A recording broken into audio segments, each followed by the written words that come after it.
નવદુર્ગા પ્રસન્ન થયા અને વરદાનમાં મસ્તક અમર રહે અને શીતળાની શક્તિ આપી. કળિયુગમાં ભોગના અતિરેકથી પીડાતા લોકોને શાંત કરવા આશીર્વાદ આપ્યા.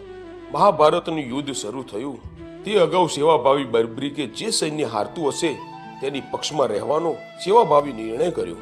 પાંડવોનું સૈન્ય નાનું હતું તેથી તેઓની હાર થશે તેમ માની તે શ્રી કૃષ્ણ પાસે યુદ્ધ મેદાનમાં આવ્યા. તેમના ભાથામાં માત્ર 3 જ બાણ હતા. શ્રી કૃષ્ણએ પૂછ્યું ત્યારે બબ્રીકે કહ્યું કે મારે તો માત્ર 1 જ બાણ કાપી છે. એમ કહી 2 બાણ તોડી નાખ્યા. આ જોઈ શ્રી કૃષ્ણે વિચાર્યું કે યુદ્ધમાં કૌરવો હારશે ત્યારે હારતાને મદદ કરવા માટે આ યુવાન પહોંચી જશે અને પાંડવોનો કચર ઘાણ વાળશે, તેને વિદાય કરવો જોઈએ. આમ વિચારી શ્રી કૃષ્ણએ શંખ ફૂંક્યો અને કહ્યું કે યુદ્ધ પહેલા ચંડીની બલિ ચડાવવી જોઈએ.